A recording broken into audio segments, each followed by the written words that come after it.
Hi, once again, this is Brother Teacher with some hopefully helpful information on safety as it relates to martial arts training. For that matter, any type of physical training, exercise, sports, and what have you. Always err on the side of safety. Be safe. In today's time, there's something called liability. And when you have an instructor standing in front of you, guiding you, hopefully guiding you, and giving you information on your development as a person, physically, if you will, you want to make sure that you have a competent instructor. Competency does not simply rely on them having a certificate or a documentation stating that they are certified to teach you martial arts in this particular instance. It is more the person's personality, character, demeanor, if you will, and not just simply a piece of paper. Anyone can print a document out, but it doesn't make what's on the document translate to them, the person. I hope you're getting what I'm saying. Be vigilant, watchful. Look at the individual, and 9 times out of 10, whatever your gut tells you is more than likely true. Your instincts, be intuitive before picking or choosing an instructor in martial arts or even physical training, if you will. Okay, so safety in general. Make sure if you are a novice and you are beginning martial arts and you don't have an instructor, take your time. Go online. There's a lot of gurus out there. There's a lot of people that are claiming to be masters and grandmasters and instructors and so forth. Just take your time. Don't jump in all at one time and say, well, that's the first person I came along watching, or that person looks good. Everything that glitters and looks glamorous on the outside does not necessarily mean it's for you. Sometimes it's just the external aspect of things. You have to go a little bit deeper than the outside, the surface. Go within and find out a little bit more about that person, even if it means that you have to go and observe a class or two, and you make your decision based on that. Now, it's my philosophy, and it has been for most of my career in the martial arts, is to always start with warm-up exercises before you embark on any medium to heavy training. Start out in baby steps, especially if you're new in martial arts. Stretching, conditioning exercises, and breathing exercises are essential. Now, I may not go through all of the exercises because I have many videos before this that are showing you some exercises that you can embark on. Okay, remember this, some fundamentals. Every part of your body that moves should be moved. In other words, your head is on an axis or swivel, you must exercise that. You would be surprised from day to day in our activities how we neglect the fundamentals by our routine, our daily routine, and our daily routine can be unhealthy for us. For example, your posture, you're sitting in a chair slouched like this. That's not normal for your body to be in that position for prolonged periods of time. When you sleep in certain positions, your mattress, the softness or the firmness of your mattress can affect your body's physiology as well. You must exercise every part of your body that moves. Look at your cats and your dogs. They're constantly pouncing around, running, climbing, rolling, and so forth. They get their exercises. Human beings, for some reason, have a problem with continuing a lifestyle of activity outside of sitting in their car, driving from place to place, and going to the movie theater and sitting still, sitting in your lazy boy, your easy chair at home, or lying down for long periods of time without ever getting up and actually moving their bodies. So, your head, I'm going to put my hands on my waist, exercise here. I'm just going to walk through them, lay it down. I'm doing everything slow. Here, ranges of motion, up and down. Okay, circular, slowly. And you do everything the opposite side. You want to have balance. Your fingers, pull them back slowly until you feel a little discomfort or what some might call pain. Shake it out. Put them together like so. Grab them, pull them back. Shake it out. Your wrist, put your hand down like so. Grab your hand here, pull down. Shake it out. Here, hand here. Grab your whole hand, push it down at the wrist. You want to feel a little discomfort. What you're doing is stretching the tendons and creating circulation to your hand. Okay, hands in front, rotate, keeping your elbow still in front of you like so. Here, like that. In a circular fashion, outside. You do the opposite. Why? For balance. Shoulders, shrugging, going back. Here, opposite, going forward. Okay, hug yourself real tight. Okay, stretch your chest muscles like we're doing a chain breaker. Here, hug yourself real tight. Now, hands on your hips. We're going to go in a circular fashion. We're going to go to the side first. Other side. Balance. We're going to go backwards. We're going to go forward. Backwards. Right and left again. Now, for the waist, arms up here, we're going to go to the side. These are exercises anyone can do. These particular ones. And stop. Whole hop, that means breathe. Always in the nose and out the mouth. Fill in your lungs, exhale. In. The best breathing exercise and benefit from breathing is going to be out of doors. Fresh air is outside, not inside your home. Understand this. Your home is a cube. It is a box. Everything within your home stays contained and locked inside that box. When you open the door, any air, any pollutants comes into your home, and it's there. When you go out of doors, you walk on the ground, you step in your car, you go to the playground, you go for a walk in the park, whatever's on your shoes, you bring it back into your house, especially if you have carpet. You walk on the carpet, it's capturing all of the bacteria, bad bacteria, and even some viruses and fungus and what have you, and all of the cats, dogs, squirrels, raccoons, and so forth that have left their remnants out of doors. You're tracking that into your home and on your floors and your carpets if you have carpets again. You have dander. You have all kinds of chemicals that are out of doors that you bring in on your clothing, especially your shoes. That's why one of my rules is when you come into my home, especially when I'm teaching martial arts throughout the week, take your shoes off at the door. We don't track those things in here, especially when you have allergies and asthma and things of this sort. It could be detrimental down the road to you if this becomes a habit. Okay, so always clean behind yourself as well.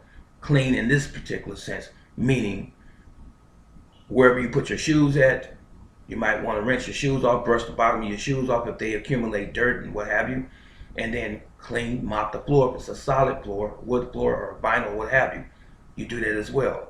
Now, back to the breathing. When you are out of doors, there's the oxygen there.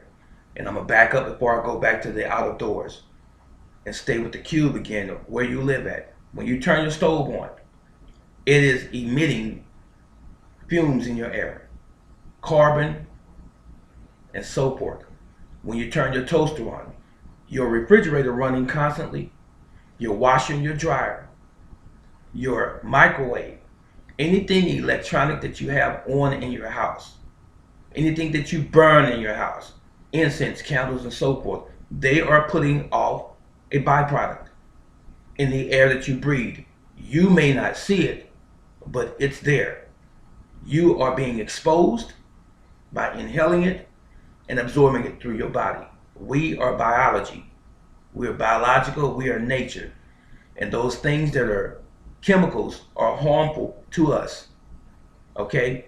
So we must learn how to properly take care of this organism by proper diet, exercise, oxygen, water, of course, and not relinquishing, but minimizing the amount of exposure that we have to chemicals and toxins in our environment. Many of them we have no control over, but those things that we do have control over, we must take control over those things. So every once in a while, every other day, maybe even every day, depending on where you live, you should crack a window in your home and let fresh air come into your house. Sometimes open the door, swing it back and forth a couple times, and let fresh air into your home. Because when you run your air conditioners and your space heaters and things of this sort, all of these things are lingering in the air in your home. And guess who's being exposed to it? You, your children, your babies, your dogs, your cats, your pets. Okay?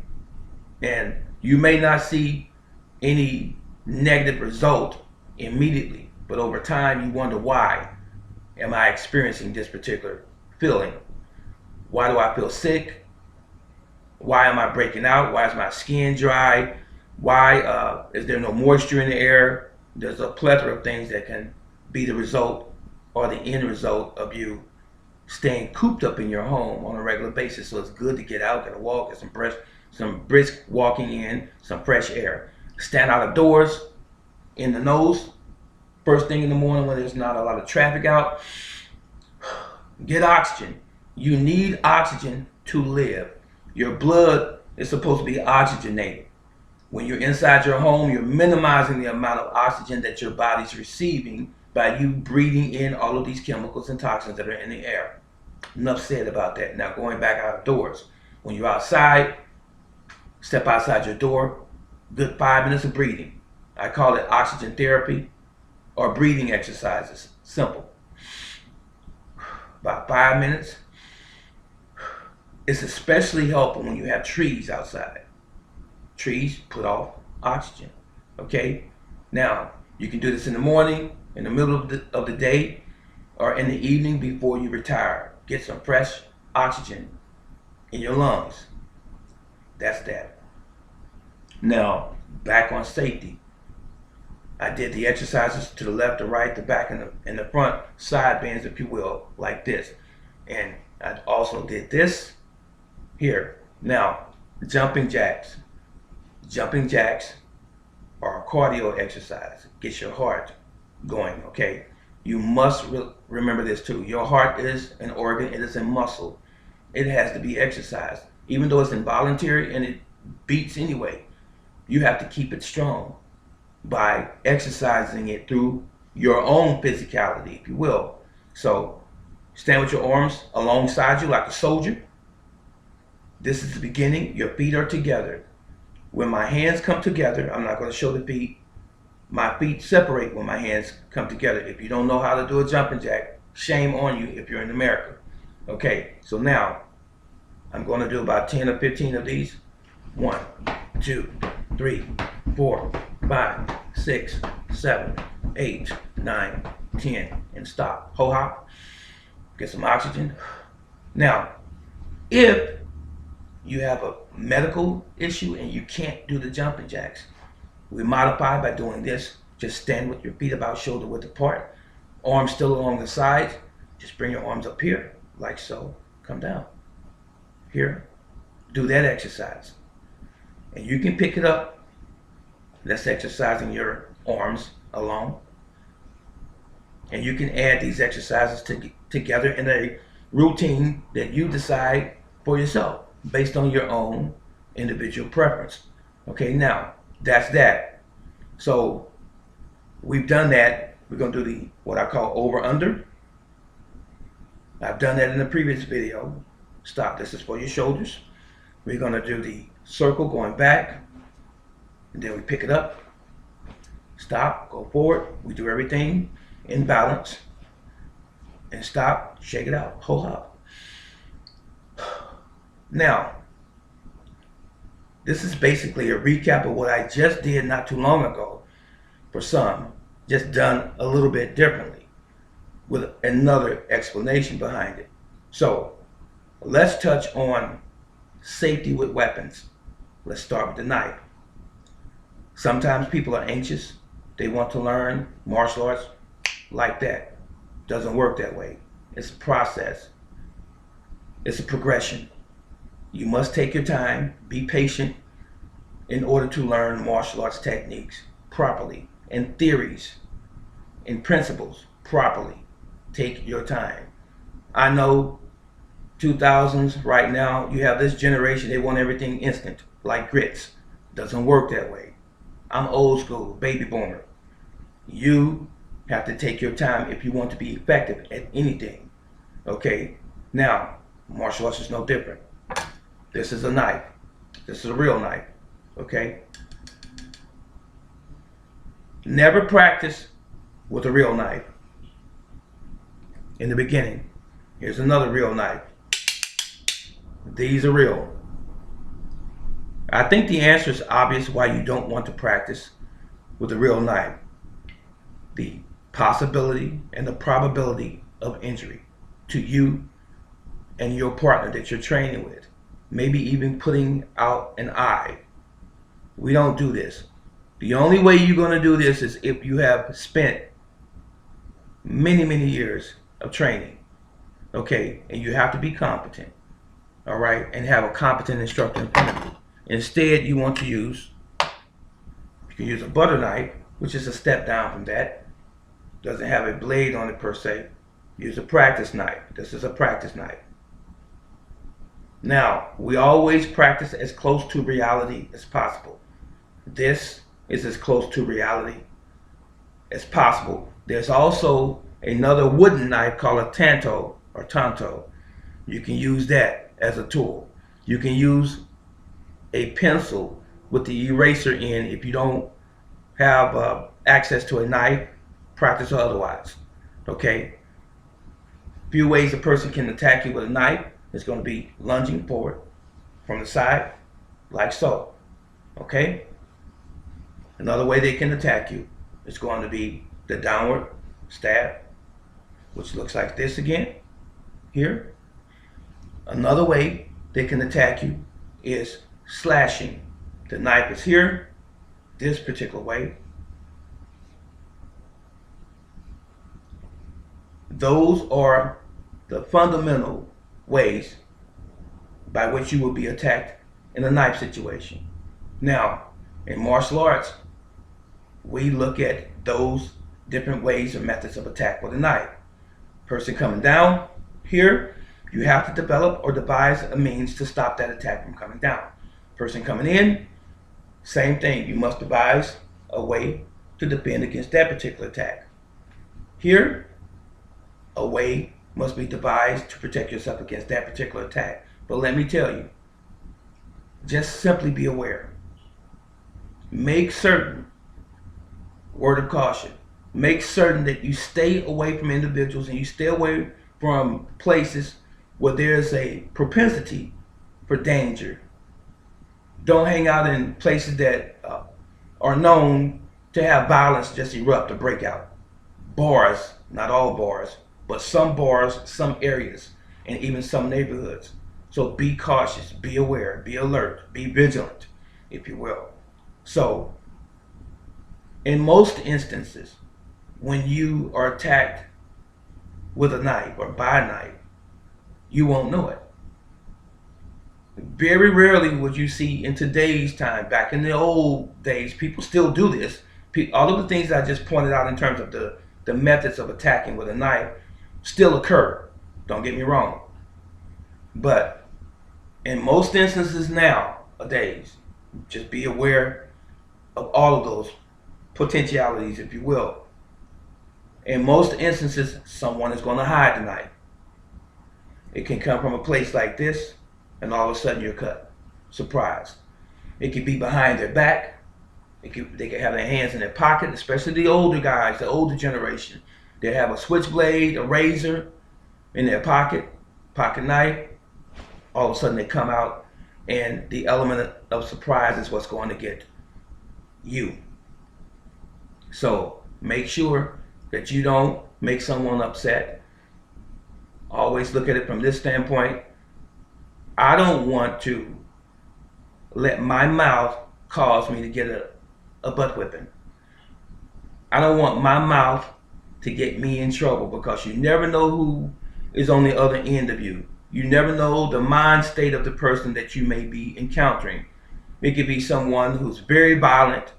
It could be someone who's going through some emotional issues in their lives, and they just want to lash out at the first person that steps in front of them.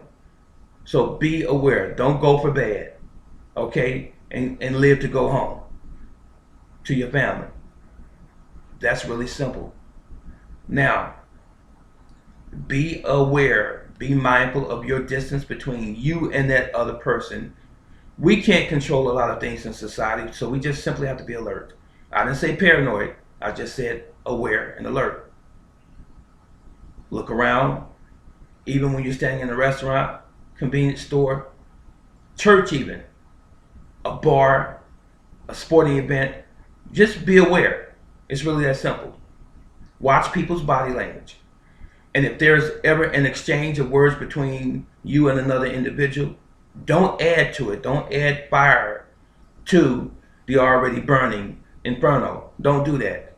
Sometimes it's just best to sit on your pride, your ego, and walk away. Don't say anything. And sometimes if you say something, you say, I'm sorry, I apologize, and walk away. It's not going to take anything away from you. It's going to potentially save your life. Understand that. Still talking about safety. Now, if a person does brandish a knife, you make sure that you give yourself distance. In giving yourself distance, if you can't escape the situation, what you're doing is giving yourself reaction time. If you're this close, they have the advantage over you.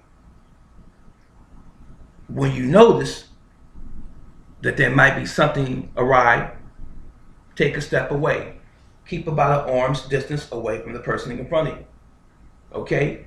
And just be aware. Now, if you're trying to de-escalate the situation, either verbally or removing your body from that situation, watch them. And keep that same distance.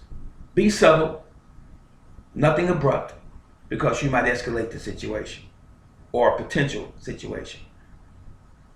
And try to leave that situation. And if you walk away from that situation, make sure that you're watching them periodically, every few seconds. Don't just turn your back blindly on anyone, especially if they're angry. Okay? You don't know what they're going to do. That's safety. All right? If you believe that this person is going to either punch you or pull a knife or a weapon on you, put your hands up in this position. Hey, okay, I don't want any problems, no trouble. This is how it looks, almost like you're giving up. This looks good on video if there's someone who's filming this, because oftentimes in today's time, people are always pulling out a camera when they're around and they see something about to go down. So this looks good in your explanation in court. I tried to resist, Your Honor. I backed away from it. If they see you in this position right here, they're thinking that you're involved as well in this situation. So you both might be punished. Okay? Now, another alternative to that position is this. Have your palms facing the individual. Like, no, let's talk about this. You see what I'm saying? Here, your arms are up. Never approach a person like this when they're angry and you're exposed, because that's what they want. They want to attack you, knock you out, or hurt you really bad. talking about safety. Now, if the person were to encroach into your space, you say, back away. That's when you take a stance.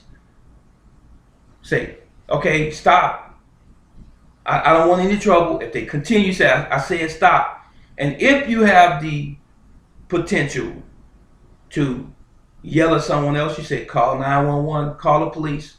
That might escalate the situation and make that person more angry.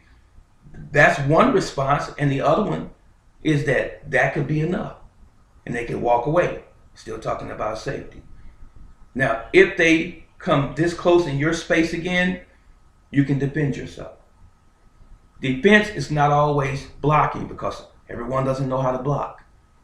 Everyone does not know how to stop an attack from coming at them, especially if you don't have martial arts training.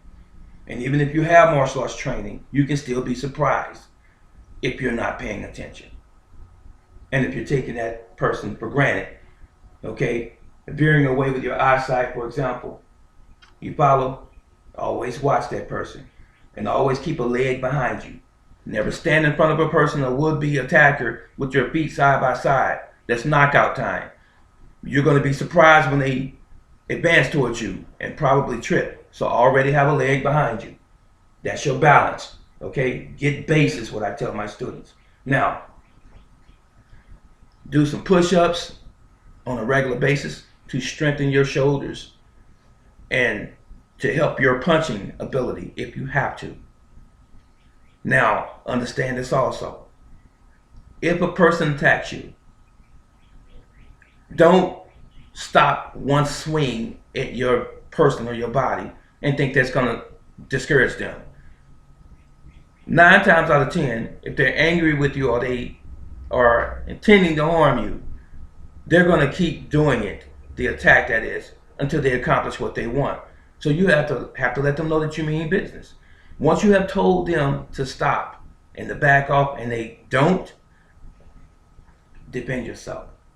Put your hands up to try to protect your face, your center. Begin to swing back. Now I'm going to tell you something that I learned a long time ago. This is me. I believe in the idea or the concept 99.9% of the time, good is going to triumph over evil or bad intentions. If you haven't started the fight or the situation and adrenaline is flowing through you, you stand a great chance of surviving that situation, because you are not the perpetrator of it. You're the one that did not begin it. And especially when you're trying to tell the person, no, stop, leave me alone. Because your body's building up this defense mechanism. Some people will cower, turn their back and run away, or even allow themselves to be attacked. That's one individual. But that other person who has purpose, who has a family, who cares about their well-being, they're nervous, adrenaline is flowing, and they're tensed, that's probably going to be the one that's going to win the fight.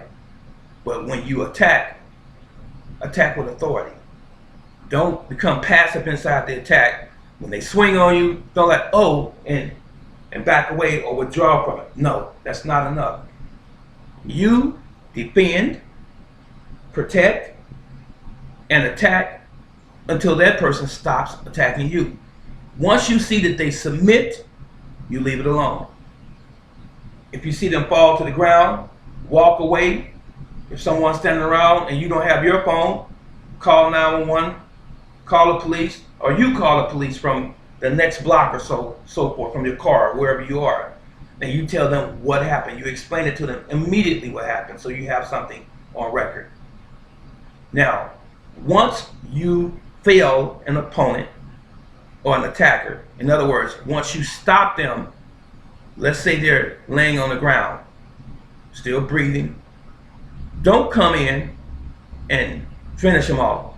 Don't come in and start stomping them. That's too much. That's not self-defense anymore. That's anger coming from you. And that's probably also vengeance. No. Do just enough to stop the attack. Once you stop the attack and you perceive that it's over, You don't need to do anymore. If you can stop a person in 2 or 3 hits, if you will, that's enough. Don't hit them 20 times. All right? This is Brother Teacher. I hope that this video gave you some insight into safety on some level, how to protect yourself and what to avoid, what posture you're supposed to assume if you are faced with someone that will attack you with a knife or any other weapon for that matter. We'll deal with the gun situation later in another video, but right now, just using some common sense. Don't let your mouth get you in trouble by trying to go for bad and be this cocky person just because this other individual is talking to you sideways. Okay? Take care of yourself, take care of your family, exercise often, eat properly, get some fresh air, read a good book, watch a good seminar, motivational speeches and so forth. Stay healthy, okay? I'll see you in the next video, and until then, may Yahweh bless you, He loves you, and as always, I love you. So long.